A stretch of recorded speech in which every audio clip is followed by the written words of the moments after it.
Discussion है वो है नियोप्लेजिया, जो कि जनरल पैथोलॉजी का टॉपिक है। और नियोप्लेजिया में आज हम लोग क्या बात करेंगे, हम लोग जनरल उसके जो फीचर्स होते हैं, उसके जो डेफिनेशन है, उसके जो टाइप्स है, उसका जो क्लासिफिकेशन है, उसका जो नॉमेनक्लेचर है, उसका जो क्लिनिकल सिग्निफिकेंस है, उसके बारे में बात करेंगे। और हमारे नियोप्लेजिया पे हमने ऑलरेडी 2 टॉपिक्स पे वीडियो बना रखे हैं। एक है हमारा केमिकल कार्सिनोजेनेसिस, जो कि बहुत इंपॉर्टेंट है, और दूसरा हमने बनाया मॉलिक्यूलर बेसिस ऑफ कैंसर, यानी कि molecular basis of neoplasia.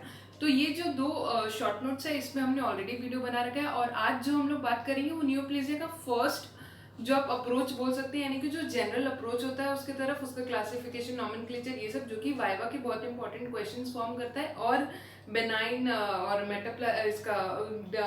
Benign और मैलिग्नेंट का डिफरेंसेस, जो कि एक इंपॉर्टेंट शॉर्ट नोट हो जाता है, वो सब आज हम लोग देखेंगे। बट शुरू करने के पहले अगर आप मेरे चैनल पे नए हो या फिर आपने अभी तक सब्सक्राइब ना किया हो, तो please make sure you subscribe to my channel, because वो फ्री है। एंड मेरे और काफ़ी प्लेलिस्ट है फर्स्ट सेकेंड MBBS के, जो कि आप चेकआउट कर सकते हैं, जिनमें हमने काफ़ी सब्जेक्ट्स कवर करने की कोशिश की है।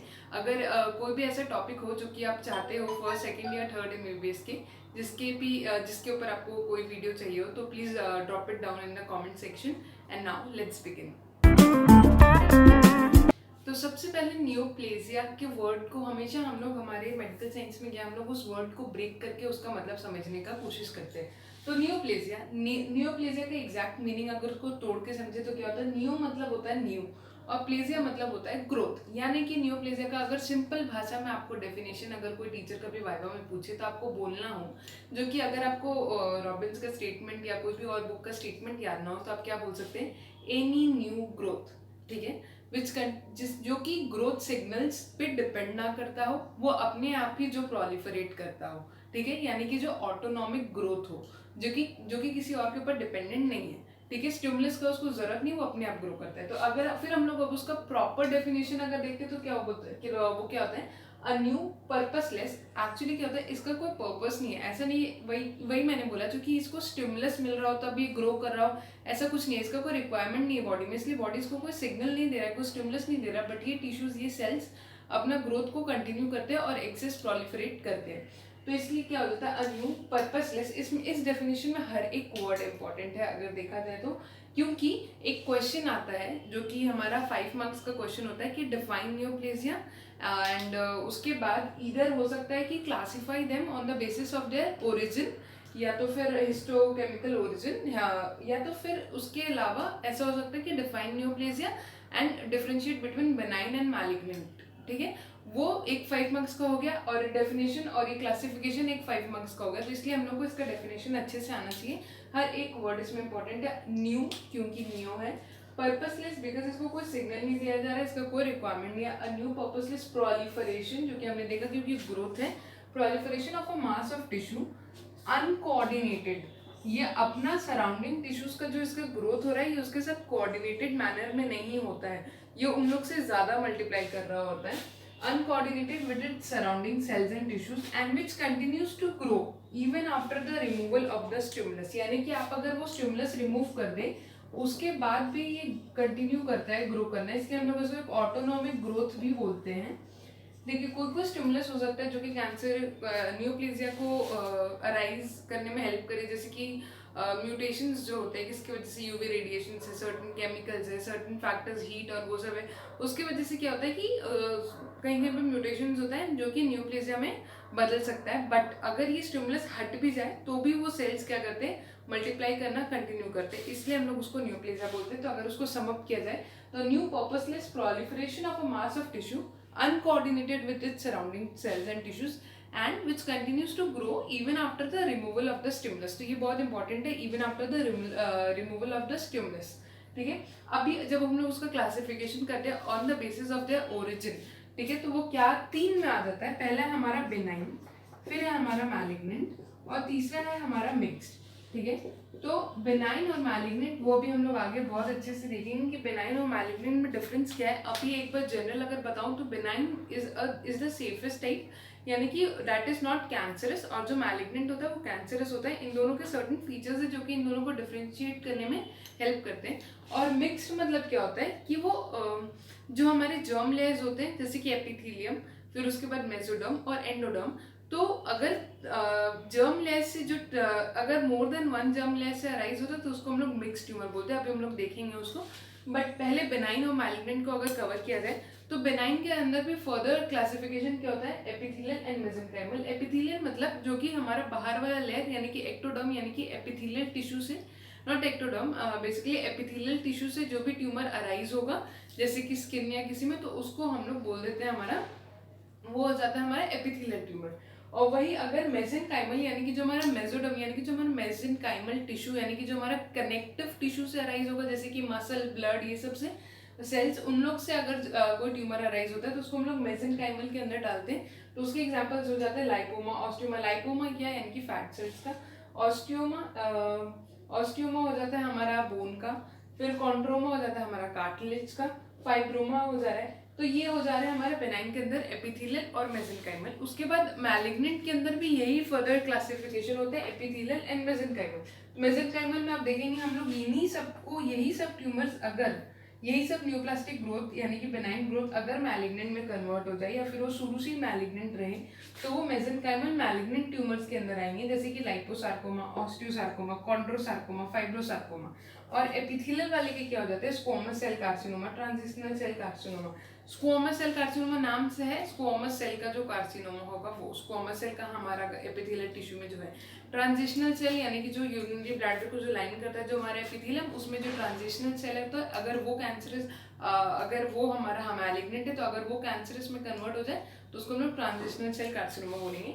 मिक्स ट्यूमर्स में क्या होगा, अगर वो सिंगल जर्म लेयर से अराइज हो रहा है तो उसको हम लोग प्लियोमॉर्फिक सिंगल जर्म लेयर यानी कि इधर वो हमारा एक्टोडर्म से है, इधर वो मेसोडर्म से, इधर वो एंडोडर्म का फीचर्स, लेकिन एंडोडर्म के डिराइव्ड अलग अलग कंपोनेंट्स को वो शो करता है, मेसोडर्म के डायरेक्ट अलग अलग कंपोनेंट्स को शो करेगा, लेकिन है वो एक ही जर्म लेयर का।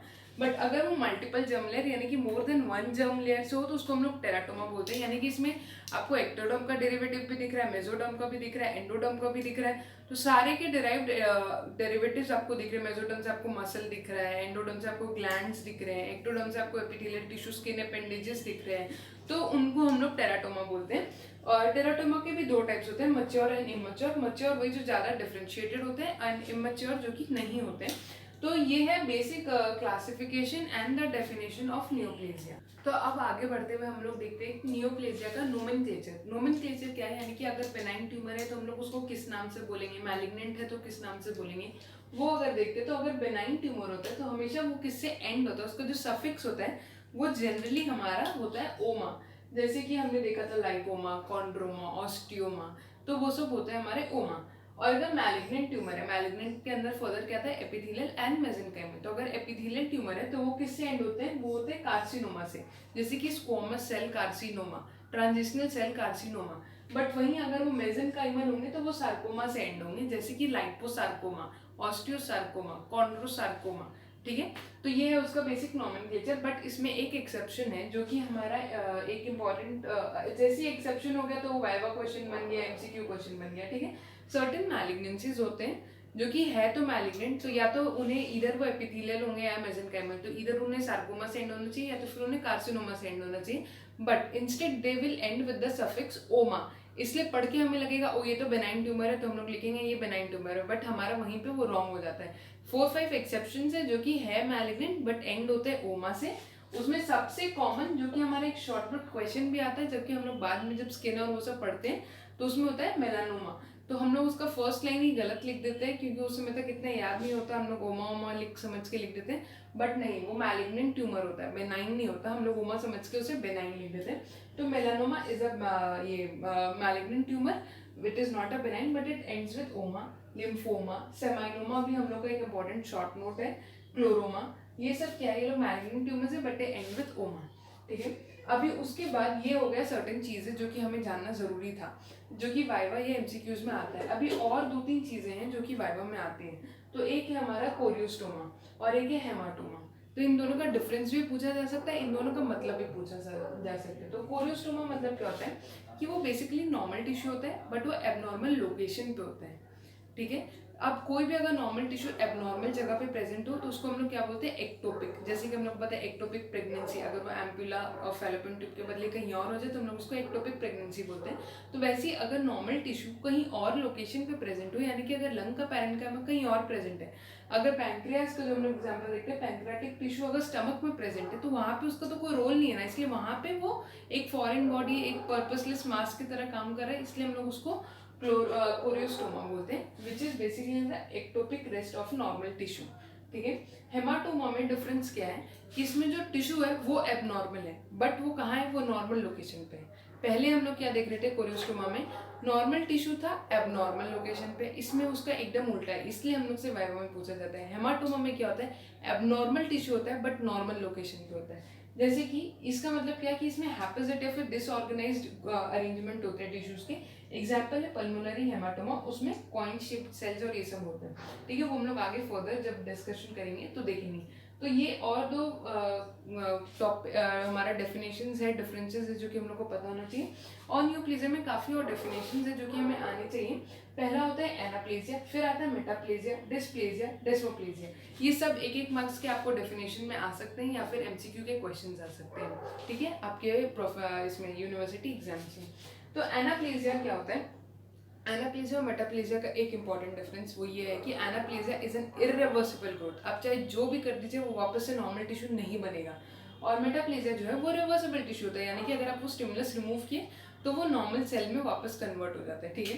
तो एनाप्लेजिया मतलब क्या होता है कि लैक ऑफ डिफरेंशिएशन। अब डिफरेंशिएशन मतलब क्या होता है कि जो सेल्स जो प्रोलिफरेट कर रहे हैं, जो एक्स्ट्रा जो सेल्स बन गए वो क्या करेंगे, वो रिजेंबल करेंगे structurally and functionally to their original cell, to their normal cell. ठीक है, वो उनके तरह ही होंगे, तो उसको हम लोग डिफरेंशिएशन बोलते हैं।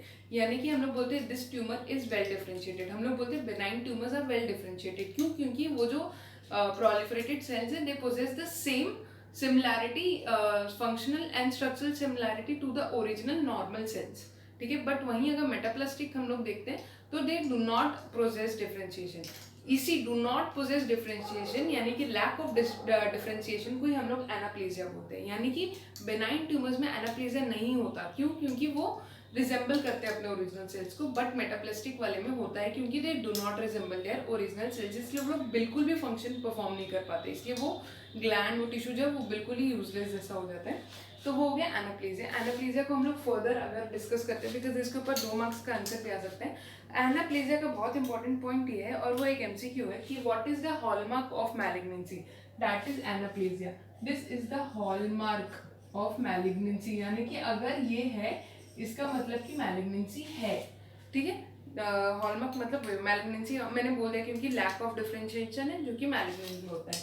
तो फीचर्स ऑफ एनाप्लेजिया क्या होता है, प्लियोमॉर्फिज्म, यानी कि क्या, variation in shape and size of cells, यानी कि एक टिश्यू है उसके अंदर जो नॉर्मली सेल्स क्यूबॉइडल थे, बट अब एनाप्लेजिया है इसलिए क्या, कुछ क्यूबॉइडल है, कुछ आपको लंबे दिख रहे हैं, कुछ कॉलमनर दिख रहे हैं, वैसा हो जाता है। तो प्लियोमॉर्फिज्म होता है। फिर हाइपोक्रोमैटिक न्यूक्लियाई, यानी कि जो न्यूक्लियाई होता है वो बहुत डीपली स्टेन्ड होता है। तो अगर हम लोग डायग्राम वाइज देखेंगे, ये अगर हमारा बेनाइन है, इसमें देखिए सेम टाइप्स ऑफ सेल्स हैं, सेम साइज है उनका। और वहीं अगर हम लोग हमारा ये देखेंगे मेटाप्लास्टिक वाला, यानी कि ये इसमें एनाप्लेजिया है, तो इसमें different types of different shapes and size of size है सेल्स का, तो उसको हम लोग वेरिएशन बोलेंगे, तो उसको बोलते हैं हम लोग प्लियोमॉर्फिज्म। अब अगर हम लोग इसमें देखें कि हमारा जो न्यूक्लियाई है वो नीचे है एक जगह पर, तो इसको हम लोग पोलैरिटी बोलेंगे, इधर नीचे होगा, ये ऊपर होगा, ये सेंटर में होगा, बट सब में एक ही जगह होगा। ठीक है, बट इसमें हम लोग देखेंगे कहीं ऊपर है, कहीं नीचे है, कहीं सेंटर में है। और अगर हम लोग एक डिफरेंस नोटिस करते हैं तो हम ये बहुत डीपली बेसोफिलिक स्टेन्ड है। हम लोग को पता है कि न्यूक्लियस बेसोफिलिक स्टेन्ड होता है, तो इसमें बहुत डीपली स्टेन्ड है, इसमें बहुत लाइटली यानी कि नॉर्मली स्टेन्ड है। अगर वो बहुत ही डीपली स्टेन्ड होता है तो उसको हम लोग हाइपोक्रोमैटिक बोलते हैं, हाइपरक्रोमैटिक।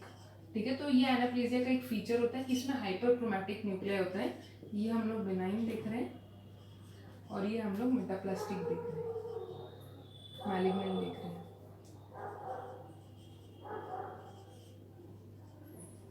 ठीक है, फिर हमने देखा उसमें प्रोमिनेंट न्यूक्लियाई होते हैं, हाई एनसी रेशियो। अब एनसी रेशियो क्या होता है कि एक सेल के अंदर ये न्यूक्लियस है और ये साइटोप्लाज्म है, तो बेसिकली हमेशा साइटोप्लाज्म जो है वो ज्यादा होता है। तो नॉर्मल एनसी रेशियो क्या होता है 1:4 to 1:6, यानी कि न्यूक्लियस 1 है अगर तो उसका 4 टाइम्स होता है साइटोप्लाज्म, या फिर अगर न्यूक्लियस 1 है तो उसका साइटोप्लाज्म इंटू 6 टाइम्स होता है, ठीक है, डायमीटर में। बट इन न्यूप्लेजिया क्या हो जाता है, ये न्यूक्लियस बहुत बड़ा हो जाता है, तो अब दोनों का रेशियो 1:1 हो जाता है। तो ये एक एमसीक्यू है हमारा कि न्यू नॉर्मल एनसी रेशियो क्या होता है और न्यूप्लास्टिक एनसी रेशियो क्या होता है। फिर हमने देखा कि इसमें लॉस ऑफ पोलैरिटी होता है, जो कि हमने देखा कि इसमें कोई पोलैरिटी नहीं है न्यूक्लियस की। और एबनॉर्मल माइटोसिस, यानी कि इसमें जो सेल का ग्रोथ है वो इंक्रीज हो जाता है, वो हमें पता है, उसको हम लोग माइटोसिस बोलते हैं। बट इसमें एबनॉर्मल होता है, यानी कि एक सेल नॉर्मल अपना सेल के साइज का शेप का नहीं बनता, वो अलग ही टाइप का मतलब इमेच्योर फॉर्मेशन करने लगता है, तो उसको हम लोग ये एबनॉर्मल माइटोसिस बोलते हैं। तो ये था हमारा एनाप्लेजिया। इसके बारे में जो ये सर्टेन 1 2 3 4 5 6 फीचर्स है, ये हम लोग को बताने पड़ते हैं अगर वाइवा में पूछा जाए या 2 मार्क्स के क्वेश्चन में पूछा जाए। फिर आता है हमारा मेटाप्लेजिया। मेटाप्लेजिया जैसे कि मैंने बोला, it is a reversible growth. इसमें क्या होता है कि एक टाइप का एपिथेलियम दूसरे टाइप के एपिथेलियम में चेंज हो जाता है according to a specific stimulus. यानी कि क्या, एग्जांपल हम लोग पैरेट्स एसोफेगस ले लेते हैं, जैसे कि अगर वहाँ पे कॉलमनर एपिथेलियम होना चाहिए था, बट अब उसके ऊपर रेडिएशन या कुछ आया तो उसकी वजह से वो क्या होगा, या फिर टोबैको च्यूइंग ये सब आया तो उसकी वजह से वो किस में चेंज हो गया, वो स्क्वामस में हो गया। यानी कि क्या फंक्शनल कॉम्प्रोमाइजेशन हो गया ना, क्यूबॉइडल का क्या फंक्शन था और अब वो स्क्वामस ये स्क्वामस हो गया, तो उसका फंक्शन जो है वो चेंज हो गया। यानी कि वो फंक्शन अपना नॉर्मली जो उसका क्यूबॉइडल का था वो परफॉर्म नहीं कर पाएगा। बट सिंस ये रिवर्सिबल है, इसका मतलब क्या, अगर आप टोबैको च्यूइंग बंद कर देते हैं या फिर वो स्टिमुलस जो उसको आ रहा था वो बंद हो जाता है, तो ये वापस से स्क्वामस से हमारा कॉलमनर में बदल जाएगा और वापस से नॉर्मल फंक्शनिंग हो जाएगा। अपना सर्टेन कुछ एक परसेंटेज नहीं रिगेन कर पाएगा फंक्शन, बट काफी हद तक अपना फंक्शन को ही रिगेन कर लेता है। तो ये मेटाप्लेजिया, ठीक है। फिर आता है डिस्प्लेजिया। डिस्प्लेजिया मतलब कि क्या, डिसऑर्डर्ड ग्रोथ या फिर प्रोलिफरेशन। बट ये जो प्रोलिफरेशन होते हैं सेल्स का, यानी कि सब एक दूसरे के अलग अलग साइज के होते हैं, ये सब ये भी इरिवर्सिबल है। और दूसरा बात, ये मेटाप्लेजिया के बाद, मेटाप्लेजिया के मतलब अगर कहीं पे मेटाप्लेजिया हो रहा है, बहुत देर तक स्टिमुलस नहीं रिमूव हो रहा, तो दैट कन्वर्ट्स इनटू डिस्प्लेजिया। और एक जनरल फीचर होता है डिस्प्लेजिया का क्या, कि वो बेसमेंट मेम्ब्रेन को क्रॉस नहीं करता, ठीक है। ये जो कैंसर जो सेल जो प्रोलिफरेट करें वो बेसमेंट मेम्ब्रेन को क्रॉस नहीं करे, इसलिए हम लोग उसको कार्सिनोमा इन सिटू बोलते हैं। तो अगर आपको डिफरेंशिएट करना हो डिस्प्लेजिया और इन्वेजिव कैंसर के बीच में, क्योंकि दोनों एक ही जैसे दिख रहे हैं, तो एक ये एमसीक्यू है कि हम लोग क्या करते हैं, उसको बेसमेंट मेम्ब्रेन का एक स्टेन होता है, पास स्टेन, उससे उस टिश्यू को हम लोग स्टेन करते हैं, ठीक है। तो अगर वो पास स्टेन पॉजिटिव हो गया, यानी कि जो बेसमेंट मेम्ब्रेन है वो मैजेंटा रेड दिख गया हम लोग को, यानी कि वो डिस्प्लेजिया। और अगर नहीं दिखा, यानी कि वो इन्वेजिव कैंसर है, यानी कि मेटाप्लेजिया, ठीक है। मेटाप्लेजिया सॉरी मैलिग्नेंट है। फिर डेस्मोप्लेजिया। डेस्मोप्लेजिया मतलब क्या कि अबंडेंट कोलेजन, जो ट्यूमर होता है ना वही अबंडेंट वो बहुत सारा कोलेजन सिक्रीट करता है, उसकी वजह से उस पूरा जो सेल का जो स्ट्रोमा होता है, टिश्यू का जो स्ट्रोमा है वो पूरा कोलेजनस हो जाता है, उसकी वजह से जो ट्यूमर है वो हार्ड हो जाता है, तो उसको हम लोग डेस्मोप्लेजिया बोलते हैं, ठीक है। ये हम लोग जनरली स्टमक में देखते हैं, लिनेटस प्लास्टिक का बोला जाता है उसको, बॉटल एक अपीयरेंस डेस्मोप्लेजिया की वजह से होता है। सडन वो ऐसे हार्ड रूगे जैसा फॉर्म हो जाता है, उसमें रूगे होते हैं जो कि हार्ड हो जाते हैं डेस्मोप्लास्टिक ग्रोथ की वजह से।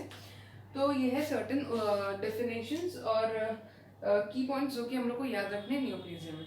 अब आज का जो हमारा लास्ट टॉपिक जो हमें डिस्कस करना है वो ये है, जो कि बहुत इंपॉर्टेंट शॉर्ट आंसर है, कि बेनाइन और मैलिग्नेंट ट्यूमर के बीच का डिफरेंशिएशन। तो ये मैंने ऐसे लिखा, आपको लग रहा होगा कि कम है, बट ये काफ़ी है। बेसिकली रॉबिन्स में 4 इंपॉर्टेंट पॉइंट्स जो हैं वो ये हैं कि पहला है एनाप्लेजिया, जो कि मैंने बताया कि बेनाइन ट्यूमर्स में एब्सेंट होता है और मेटाप्लास्टिक वाले यानी कि मैलिग्नेंट वाले में प्रेजेंट होता है। एनाप्लेजिया मतलब मैंने बता दिया लैक ऑफ डिफरेंशिएशन, यानी कि जो नए जो सेल्स ग्रो करें वो अपने ओरिजिनल सेल्स को रिजेंबल नहीं करते। तो ऐसा बेनाइन में नहीं होता है, क्योंकि जो सेल्स है वो रिजेंबल करते हैं ओरिजिनल को, बट जो मैलिग्नेंट में वो नहीं करते, इसलिए उसमें एनाप्लेजिया प्रेजेंट होता है और इसमें एब्सेंट होता है, ठीक है। तो दूसरा पॉइंट आ जाता है हमारा रेट ऑफ ग्रोथ। जो हमारा बेनाइन है उसमें स्लो रेट ऑफ ग्रोथ होता है, यानी कि बहुत साल लगते हैं उस ट्यूमर को थोड़ा साइज में इंक्रीज होने में। बट जो मैलिग्नेंट होता है उसमें बहुत जल्दी वो रैपिडली ग्रोइंग होते हैं, यानी कि बहुत जल्दी मल्टीप्लाई करके इंक्रीज हो जाते हैं साइज में। आज अगर इतने छोटे 2 महीने बाद हम लोग देखते हैं इतना बड़ा हो गया, तो वो एक मैलिग्नेंसी का एक साइन है, ठीक है। फिर हमारा लोकल इन्वेजन एंड कैप्सूल। तो बेनाइन ट्यूमर्स में दे आर वेल इनकैप्सुलेटेड। अब सिंस एक चीज वेल इनकैप, उसके ऊपर एक हार्ड सा कैप्सूल है, यानी कि आपका जैसे घर का एक प्रॉपर कवरिंग है, तो आपको बाहर निकलना थोड़ा मुश्किल है अगर हम लोग उससे देखते हैं तो। इसलिए वो जनरली वो ट्यूमर्स क्या करते हैं, अपने अगल बगल को यानी कि लोकल इन्वेजन कम करते हैं, क्योंकि वो वेल इनकैप्सुलेटेड है। बट वहीं अगर मैलिग्नेंट का देखें तो they are not well encapsulated, इसलिए वो लोग लोकली इन्वेड करते हैं ज़्यादा, ठीक है। फिर आता है मेटास्टेसिस। अब this is the most important point two differentiate for हमारा बेनाइन एंड मैलिग्नेंट। ये हम लोग इसमें नेगेटिव और इसमें पॉजिटिव, यानी कि इसमें प्रेजेंट होता है और इसमें एब्सेंट होता है। तो बेनाइन वाला मेटास्टेसिस मतलब क्या, कि अगर एक ट्यूमर यानी कि जो सेल्स यहाँ पे जो ग्रोथ है वो यहाँ से दूसरी जगह पर भी ट्रैवल करे, इधर ब्लड लिम्फेटिक, ये हम लोग एक सेपरेट टॉपिक है जो कि हम लोग बाद में देखेंगे। बट मेटास्टेसिस मतलब एक जगह का ट्यूमर दूसरी जगह पर स्प्रेड हो। तो बेनाइन वाले में ये फीचर एब्सेंट होता है, अगर यहाँ का ट्यूमर है तो वो यहीं रहेगा। लेकिन मैलिग्नेंट वाले में क्या होता है कि अगर यहाँ का है बट वो हर जगह से स्प्रेड होकर बहुत सारी जगह चला जाता है, इसलिए वो ज़्यादा लीथल और डेंजरस होता है, क्योंकि वो बहुत जगह सीड करके अपना अलग अलग ग्रोथ शो करने लगता है। तो metastasis is absent in benign and it is present in malignant. तो अगर मोस्ट इंपॉर्टेंट डिफरेंशिएटिंग फीचर अगर हम लोग को बताना हो मैलिग्नेंट और बेनाइन के बीच में, तो मेटास्टेसिस होता है और उसके बाद लोकल इन्वेजन एंड इनकैप्सुलेशन होता है, ठीक है। तो ये था हमारा न्यूप्लाज्म के ऊपर, न्यूप्लेजिया के ऊपर, जनरल न्यूप्लेजिया के ऊपर डिस्कशन। तो अगर आपको मेरा डिस्कशन और प्रेजेंटेशन पसंद आया तो please make sure you like my video and you subscribe to my channel. And मेरे काफ़ी और प्लेलिस्ट है फर्स्ट एंड सेकंड MBBS की, जो कि आप चेकआउट कर सकते हैं। एंड अगर कोई भी टॉपिक हो फर्स्ट सेकंड या थर्ड MBBS का जिसके ऊपर कि आपको एक वीडियो चाहिए हो, तो please drop it down in the comment section and I will see you next weekend. Till then bye bye.